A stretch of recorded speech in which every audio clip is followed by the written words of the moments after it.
Hello student, कैसे हैं आप लोग। आज हम स्टार्ट करेंगे आपके लिए चैप्टर फर्स्ट का 1.5 भी काफ़ी इंपॉर्टेंट एक्सरसाइज है क्योंकि इसके बिहार पे भी 2 या 4 मार्क्स के क्वेश्चन एग्जाम के अंदर कई बार पूछे गए। क्लियर आपका। स्टार्ट करते हैं 1.5। तो 1.5 का अगर हम फर्स्ट क्वेश्चन देखें तो लिखा है कि classify the following number as the rational और इरेशनल। आपके पास कुछ नंबर दे रखे हैं और आपको क्लासीफाई करना है कि ये नंबर रैशनल है या फिर क्या है, इरेशनल है। जैसा कि हम इसके इंट्रोडक्शन में चीज़ को समझ चुके हैं कि कोई भी नंबर जिसको हम P अपॉन Q की फॉर्म में लिख सकते हैं, every number which is form of P upon Q but Q does not equal to 0 and P and Q are integers is called rational number. ठीक है जी। तो कोई भी नंबर जिसको हम P अपॉन Q की फॉर्म में लिख सकते हैं वो तो रैशनल है, और जिसको P अपॉन Q की फॉर्म में नहीं लिख सकते वो इरेशनल है। क्लियर है। तो स्टार्ट करते हैं 1 बाय 1। तो देखिए, इससे पहले आपको एक प्रॉपर्टी समझनी पड़ेगी।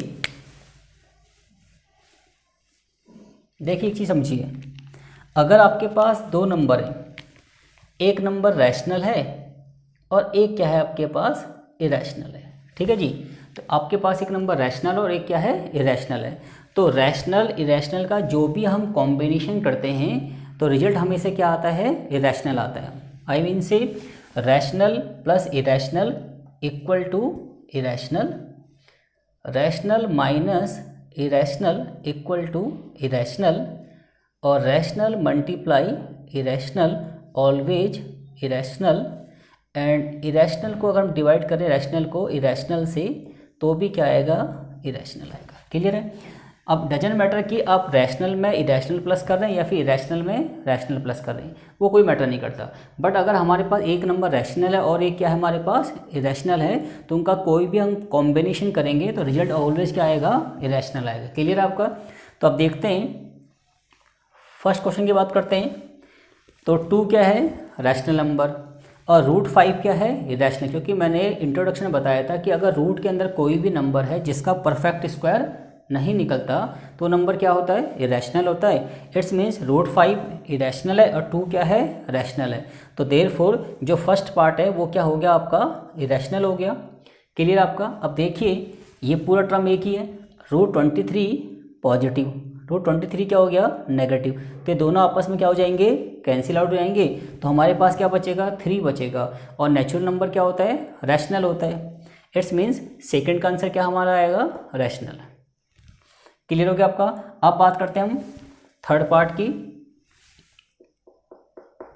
एक्चुअल में रूट 7 तो इरेशनल नंबर होता है, क्योंकि मैंने बताया था आपको कि रूट में अगर कोई भी नंबर जिसका परफेक्ट स्क्वायर नहीं निकलता वो नंबर क्या होता है, इरेशनल होता है। बट यहाँ पे रूट 7 से रूट 7 को हम क्या कर सकते हैं, कैंसिल आउट कर सकते हैं। तो रूट 7 से रूट 7 को अगर कैंसिल करेंगे तो क्या बचेगा हमारा 2/7, और 2/7 क्या है, रैशनल नंबर। तो थर्ड का आंसर क्या आएगा, रैशनल। क्लियर है आपका। अब बात करते हैं फोर्थ पार्ट की। तो देखिए फोर्थ पार्ट में 1 इंडिविजुअली क्या है, एक रैशनल नंबर, और रूट 2 क्या है, एक इरेशनल नंबर, क्योंकि रूट 2 का परफेक्ट स्क्वायर नहीं होता। और जैसे कि हम जानते हैं कि अगर रैशनल को इरेशनल से डिवाइड करेंगे तो रिजल्ट क्या आएगा आपका, इरेशनल आएगा। तो देयरफॉर हम कर सकते हैं कि फोर्थ पार्ट भी क्या है आपका, इरेशनल नंबर है। क्लियर आपका। ठीक है जी। अब बात करते हैं फिफ्थ पार्ट की। हमने आपको इंट्रोडक्शन में बताया था कि पाई क्या है, एक इरेशनल नंबर है। तो पाई का अगर किसी भी नंबर के साथ एडिशन किया जाए, सब्ट्रैक्शन किया जाए, मल्टीप्लिकेशन किया जाए या फिर डिवीजन किया जाए तो रिजल्ट भी क्या आएगा आपका, इरेशनल आएगा। क्लियर आपका। तो देखिए 2 क्या है, रैशनल नंबर, और पाई क्या है, इरेशनल। तो रैशनल और इरेशनल का जो प्रोडक्ट आएगा वो भी क्या आएगा, इरेशनल। इट्स मीन्स 5 भी क्या है आपका, इरेशनल है। क्लियर हो गया। तो फर्स्ट क्वेश्चन क्या, मैंने 5 पार्ट पे क्या कर लिया, डिस्कस कर लिया। क्लियर आपका। अब बात करते हैं क्वेश्चन नंबर 2 की। अब देखिए क्वेश्चन नंबर 2 की बात करें तो आपको ये 4 पार्ट दे रखे हैं। इन 4 पार्ट का क्या करना है, आपको सिंप्लीफाई करना है। क्लियर आपका। अब देखिए तो ध्यान से समझने वाली बातें, अगर हम इसके फर्स्ट पार्ट को लेते हैं तो यहाँ है 3 प्लस रूट 3 और 2 प्लस रूट 2। क्लियर आपको। अब देखिए आपको रूट की कुछ बेसिक प्रॉपर्टीज पता होनी चाहिए। देखिए अगर हम रूट की रूट में क्या कर रहे हैं, मल्टीप्लाई, स्क्वायर रूट के नंबर की स्क्वायर रूट के नंबर से क्या कर रहे हैं, मल्टीप्लाई। अगर दोनों ही स्क्वायर रूट के नंबर क्या हैं, सेम है, तो रूट क्या हो जाएगा, कैंसिल हो जाएगा। ठीक है जी। और अगर आपके पास दो डिफरेंट नंबर हैं स्क्वायर रूट में, रूट के अंदर, और अगर इनकी मल्टीप्लाई करेंगे तो क्या आएगा, रूट ए बी आएगा। क्लियर आपका। एंड अगर हम किसी भी नंबर को रूट के नंबर से मल्टीप्लाई करेंगे तो इस टाइप से इसको रिप्रेजेंट करेंगे। क्लियर आपका। ठीक है जी। अगर मैंने कहा आपसे मान लीजिए 6 रूट ए और इंटू में 5 रूट बी, तो कितना आएगा, 6 5 जा 30 रूट ए बी। क्लियर आपका। तो इस तरीके से हमें पता है कि जब रूट के दोनों टर्म क्या होते हैं, सेम होते हैं। ठीक है जी। जब रूट के अंदर के दोनों टर्म क्या होते हैं, सेम होते हैं, तो उनको आपस में प्लस भी कर सकते हैं, माइनस भी कर सकते हैं, मल्टीप्लाई भी कर सकते हैं और डिवाइड भी कर सकते हैं।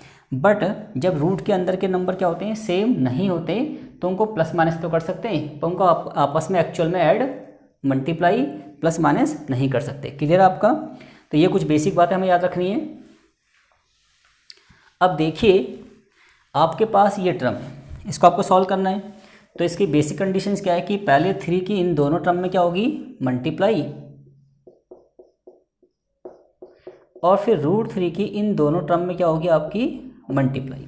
तो देखिए अगर 3 की इन दोनों में मल्टीप्लाई करेंगे, 3 2 जा कितना होगा आपका 6 और 3 रूट 2। सिमिलरली अगर रूट 3 के हम 2 में करेंगे तो क्या आएगा हमारा 2 रूट 3, और रूट 3 के अगर रूट 2 में करेंगे तो कितना आएगा हमारा रूट 6 आएगा। अब देखिए रूट के अंदर अगर सेम टर्म है तो उनको हम प्लस माइनस कर सकते हैं, अदरवाइज नहीं कर सकते। अब देखिए यहाँ पे रूट में कितना है 2, यहाँ रूट के अंदर कितना है 3, और यहाँ कितना है आपका 6, तो इनको आपस में प्लस माइनस नहीं कर सकते, तो इनको ऐसे ही हम छोड़ देंगे। 6 3 रूट 2, 2 रूट 3 और 6 रूट। क्लियर आपका। तो ये आपका फर्स्ट पार्ट का क्या हो गया, आंसर हो गया। अब बात करते हैं सेकंड पार्ट की। तो सेकंड पार्ट को अगर आप ध्यान से देखेंगे तो इन दोनों टर्म के बीच में क्या हो रहा है, मल्टीप्लाई हो रहा है। क्लियर है आपका। अब देखिए अगर इसको ध्यान से समझेंगे तो इसको दो कंडीशन समझ सकते हैं। नंबर 1 कि इसमें लग रही है आइडेंटिटी। कौन सी identity, a plus B, A minus B. Clear आपका। a प्लस बी और a minus B equal to क्या होता है आपका, a का स्क्वायर माइनस क्या, b का स्क्वायर। एक तरीका इसका ये है, और एक तरीका यही है कि पहले आप 3 की इन दोनों टर्म में क्या कीजिए, मल्टीप्लाई, और फिर अगेन रूट 3 की इन दोनों टर्म में क्या कीजिए, मल्टीप्लाई। हम इसको आइडेंटिटी से भी कर सकते हैं और डायरेक्ट मल्टीप्लाई भी कर सकते हैं। क्लियर है। तो मैं इसको कर रहा हूँ किससे, आइडेंटिटी से। तो अगर मैं इसको आइडेंटिटी की हेल्प से करूँ तो 3 प्लस रूट 3, 3 माइनस रूट 3 का मतलब ये a है और ये क्या आपका b है। तो क्या आएगा आपका आंसर, a का स्क्वायर और माइनस b का स्क्वायर। अब 3 का स्क्वायर कितना आएगा आपका 9, और जैसे कि हम बता चुके हैं आपको रूट a इंटू में रूट a का मतलब रूट a का होल स्क्वायर। तो रूट क्या हो जाएगा आपका, कैंसिल आउट हो जाएगा। तो आपका रूट 3 के स्क्वायर का मतलब कितना आएगा आपका 3। तो आंसर क्या आ गया आपका 6 आ गया। क्लियर हो गया आपका। तो आपका फर्स्ट पार्ट भी कंप्लीट हो गया और इसका सेकंड पार्ट भी क्या हो गया, कंप्लीट हो गया। क्लियर आपका। अब बात करते हैं इसके थर्ड पार्ट की। इसको आप राइट डाउन कर लीजिए।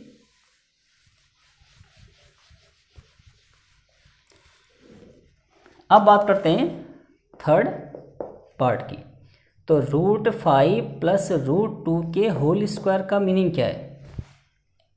इसका मीनिंग है कि रूट 5 प्लस रूट 2 को हमें 2 टाइम्स क्या करना है, आपस में मल्टीप्लाई।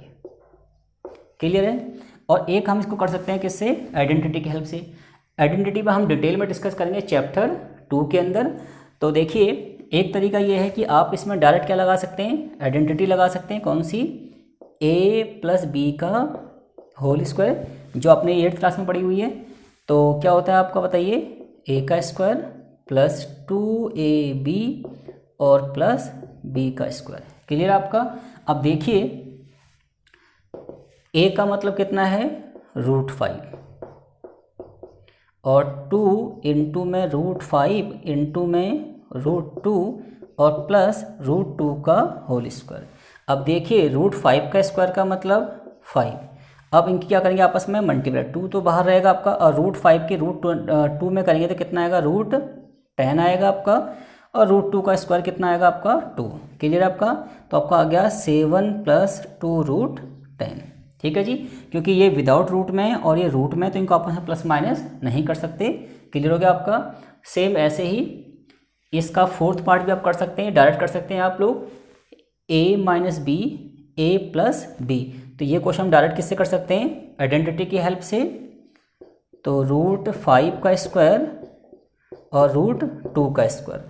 तो √5 के स्क्वायर का मतलब 5 है और √2 के स्क्वायर का मतलब 2 है, क्योंकि मैं बता चुका हूँ आपको कि अगर सेम रूट की आपस में क्या करते हैं, मल्टीप्लाई, तो रूट क्या हो जाता है, कैंसिल आउट। क्लियर आपका, ये अपने स्क्वायर रूट के टॉपिक में सीखा होगा क्लास 8th में। तो 5 में से 2 गया, कितना आ गया आपका 3। ठीक है जी, तो क्वेश्चन नंबर आपका सेकंड भी क्या हो गया, कंप्लीट हो गया। क्लियर आपका।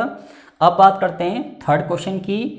पाई is defined as the ratio of the circumference, जिसको हम सी कहेंगे, of a circle to its diameter, जिसको हम क्या कहते हैं, डी। तो pi equal to C upon D है, और this seems to contradict the fact pi is a rational number. और how will you resolve this contradiction. अगर इस क्वेश्चन को आप 2 से 3 बार ढंग से पढ़ेंगे तो आपको लगेगा कि यहाँ पे कोई कॉन्ट्राडिक्शन नहीं है, क्योंकि पाई क्या है, एक इरेशनल नंबर है। और अगर पाई एक इरेशनल नंबर तो सी अपॉन डी भी क्या होगा, एक इरेशनल नंबर होगा, क्योंकि सी का मतलब क्या होता है, सरकमफ्रेंस, और ये क्या होता है आपका 2πr। और सरकमफ्रेंस का मतलब क्या होता है, किसी भी फिगर की आउटर टोटल लेंथ। अगर आपके पास सर्कल है, सर्कल की अगर टोटल लेंथ की हम बात करें, ये क्या कहलाएगा आपका, सरकमफ्रेंस कहलाएगा। ठीक है जी। तो पाई एक इरेशनल नंबर है, therefore C upon D is also irrational number, तो there is no contradiction. Clear आपका। अब बात करते हैं किसकी, क्वेश्चन नंबर 4 की। तो क्वेश्चन नंबर 3 में कोई भी कॉन्ट्राडिक्शन नहीं है।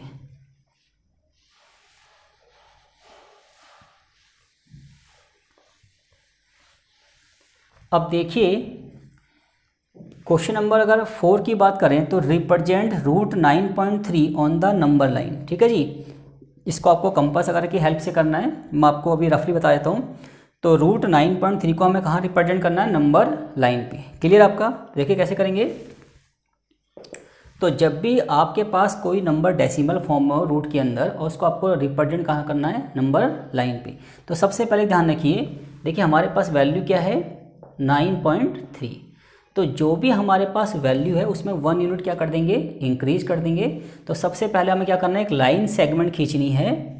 अगर हमें बनाना है स्क्वायर रूट ऑफ 9.3 का, कहाँ रिप्रेजेंट करना है, नंबर लाइन पे, तो हम इससे एक यूनिट एक्स्ट्रा लेंगे। तो 9.3 से एक्स्ट्रा यूनिट कितना होगा, 10.3। तो हम पहले एक लाइन खींचेंगे ए बी 10.3 यूनिट की। क्लियर है। अगर यहाँ पे होगा 11.5 तो हम 12.5 का क्या खींचेंगे, लाइन ड्रॉ करेंगे। क्लियर आपका। अगर यहाँ पे है हमारा 7.4 तो हम 8.4 का क्या करेंगे, लाइन ड्रॉ करेंगे। क्लियर है। तो जब भी हमें किसी रूट वाले टर्म को डेसिमल फॉर्म में जब होगा और उसको कहाँ रिप्रेजेंट करना है, नंबर लाइन पे, तो सबसे पहले हमें ध्यान रखना है कि जो भी यहाँ पे वैल्यू उसमें 1 यूनिट एक्स्ट्रा करके उस चीज़ को हमें रिप्रेजेंट करना कहाँ पे, नंबर लाइन पे। क्लियर है। तो नंबर लाइन पर हमने रिप्रेजेंट कर दिया।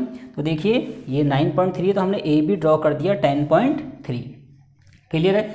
अब देखिए इस ए बी लाइन का कीजिए परपेंडिकुलर बाइसेक्ट। और एक और ध्यान रखिए, ए से लेकर बी तक का डिस्टेंस कितना है बताइए, 10.3। तो हमें पता है कि ए से बी का डिस्टेंस कितना है, 10.3 सेंटीमीटर। क्लियर आपका। अगर ये आपका 9.3 है तो ये 10.3 हो गया। क्लियर हो गया आपका। अब देखिए उसके बाद यहाँ पे एक पॉइंट सी ले लीजिए, और सी से बी का डिस्टेंस कितना है, 1 यूनिट। कितना है, 1 यूनिट। क्लियर है। तो अगर ए बी आपका 10.3 यूनिट है तो सी से लेकर बी तक कितना होगा आपका, 1 यूनिट। क्लियर हो गया आपका। अब देखिए ए बी लाइन का कीजिए परपेंडिकुलर बाइसेक्ट। आपके पास जो ए बी लाइन है इसका क्या करना है, आपको परपेंडिकुलर बाइसेक्ट करना है। और परपेंडिकुलर बाइसेक्ट कैसे करते हैं, यहाँ पे आप कंपास की नॉक रखेंगे, आधे से ज़्यादा रेडियस लेकर एक आर्क ऊपर, एक आर्क नीचे। सिमिलरली कंपास की नॉक को यहाँ पे रख के एक आर्क ऊपर और एक आर्क नीचे। तो यहाँ पे हमारी लाइन क्या हो जाएगी, ये इंटरसेक्ट हो जाएगी। क्लियर हो गया आपका। तो जिस पॉइंट पे आपका ये इंटरसेक्ट होगा इसको आप थोड़ी देर के लिए क्या मान लीजिए, एम मान लीजिए। अब हमें पता है कि ये जो लाइन है, इस लाइन ने ए बी को क्या कर दिया, परपेंडिकुलर बाइसेक्ट कर दिया, मतलब 2 इक्वल पार्ट में क्या कर दिया, डिवाइड कर दिया। अब देखिए एम से लेकर ए का डिस्टेंस और एम से लेकर बी तक का डिस्टेंस क्या होगा, इक्वल होगा। तो कंपास की नॉक एम पे रख के ए तक का डिस्टेंस लेके एक सेमी सर्कल क्या कर देंगे, ड्रॉ कर देंगे।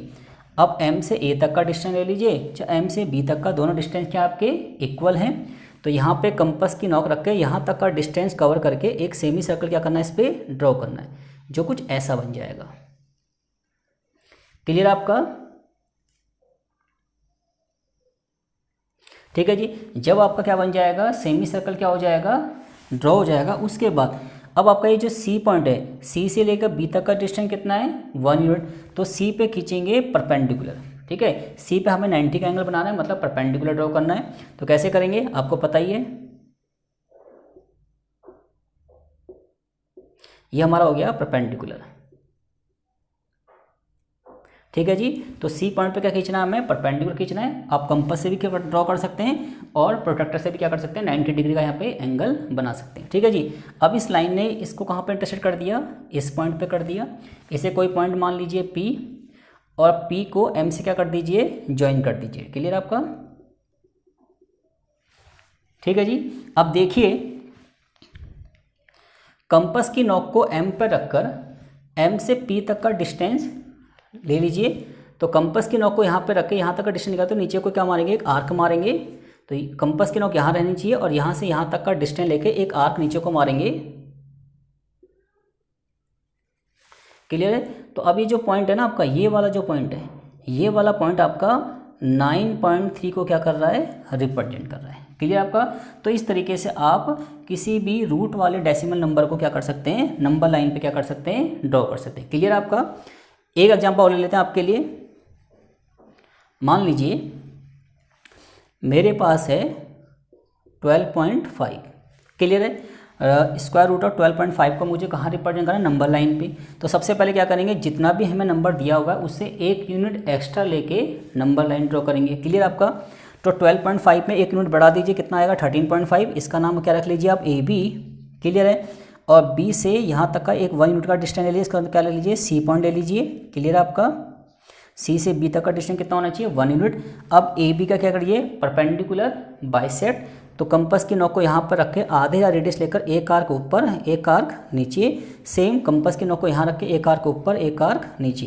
तो ये क्या हो गया आपका, परपेंडिकुलर बाइसेक्ट हो गया आपका।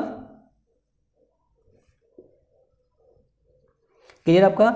इस पॉइंट को क्या रख लीजिए आप, एम रख लीजिए। एम से ए का और एम से बी का डिस्टेंस क्या है, इक्वल है। तो एम पे कंपास की नोक रख के यहाँ तक का डिस्टेंस लेके क्या बना दीजिए, एक सेमी सर्कल बना दीजिए। वो कुछ ऐसा बन जाएगा। अभी जो सी पॉइंट है ना, इस सी पॉइंट पर आपको परपेंडिकुलर करना है ड्रॉ। तो कैसे करेंगे, पहले यहाँ पे कंपास की नोक रख के एक आर्क मारेंगे, फिर यहाँ से फर्स्ट आर्क, फिर यहाँ से सेकंड आर्क, यहाँ से थर्ड, यहाँ से फोर्थ। तो यहाँ से क्या बन जाएगा आपका, 90 डिग्री का एंगल बन जाएगा। अब कंपास से भी बना सकते हैं और किससे बना सकते हैं, प्रोट्रैक्टर से बना सकते हैं। अब इस पॉइंट को क्या रख लीजिए, पी पॉइंट, और एम को पी से क्या कर दीजिए, ज्वाइन कर दीजिए। अब एम पे कंपास की नोक रख के एम से लेकर पी तक का डिस्टेंस लेके आपको क्या करना है, एक आर्क ड्रॉ करनी है नीचे को। वो आर्क जहाँ पे भी ये टच करेगी, यही पॉइंट तुम्हारा कितना रहेगा, 12.5। तो नंबर लाइन पे स्क्वायर रूट ऑफ 12.5 कहाँ पाएगा, इस जगह पाएगा। क्लियर हो गया आपका? तो इस तरीके से हम किसी भी डेसिमल वाले नंबर को नंबर लाइन पे क्या कर सकते हैं, रिप्रेजेंट कर सकते हैं। क्लियर हो गया आपका? अब बात करते हैं नेक्स्ट क्वेश्चन की। अब देखिए क्वेश्चन नंबर जो हमारा 5 है, उसमें क्या करना है, हमें रैशनलाइज करना है डेनोमीटर ऑफ द फॉलोइंग। आपका ये नोमिनेटर है और ये क्या है, आपका डेनोमीटर है। तो डेनोमीटर का क्या करना है, आपको रैशनलाइज करना है। तो कैसे करते हैं, देखिए 1/√7 है। तो डेनोमीटर के रैशनलाइज का मतलब कि डेनोमीटर वाले नंबर को 2 बार मल्टीप्लाई करना है, ऊपर और नीचे, और साइन क्या करने हैं, चेंज करने हैं। पर साइन चेंज कब करते हैं, जब आपके पास नीचे 2 या 2 से ज़्यादा नंबर होंगे। पर हमारे पास तो एक ही नंबर है, तो √7 को ऊपर भी मल्टीप्लाई कीजिए और √7 को नीचे भी। तो किसी भी फ्रैक्शनल वाले नंबर के डेनोमीटर को 2 बार ऊपर नीचे क्या करना, मल्टीप्लाई करना, क्या कहलाता है, उसका रैशनलाइज कहलाता है। क्लियर आपका? अब देखिए क्या आएगा आपका, ऊपर आएगा √7 और √7 दोनों नंबर सेम है। तो जब सेम रूट की मल्टीप्लाई करते रूट क्या हो जाता है आपका, कैंसिल। क्लियर हो गया आपका? अब देखिए इसका सेकंड पार्ट, तो 1/√7 √6। अब क्या करना है इसका रैशनलाइज। तो इस नंबर को 2 बार लिखेंगे ऊपर और नीचे, और मिडिल टर्म का साइन क्या कर देंगे, चेंज कर देंगे।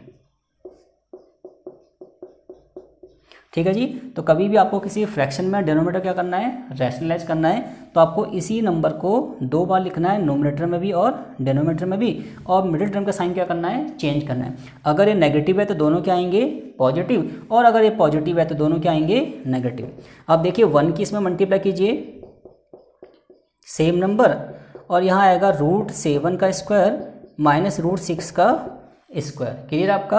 अब देखिए यहाँ कितना आएगा, √7 प्लस √6, और देखिए √7 के स्क्वायर का मतलब 7 और √6 के स्क्वायर का मतलब 6, क्योंकि हमें पता है जब सेम रूट की आपस में क्या करते हैं मल्टीप्लाई, तो रूट क्या हो जाता है, कैंसिल आउट। तो आपका आंसर क्या आ गया इसका, देखिए √7 प्लस √6 अपॉन में 1। क्लियर हो गया आपका। तो इस तरीके से हमने स्टार्टिंग के 2 क्वेश्चन क्या कर दिया, रैशनलाइज कर दिया। सिमिलरली आप थर्ड और फोर्थ को भी कर सकते हैं। इसको नोट डाउन कर लीजिए आप लोग। एक पार्ट और ले लेते हैं आपके लिए, फोर्थ पार्ट।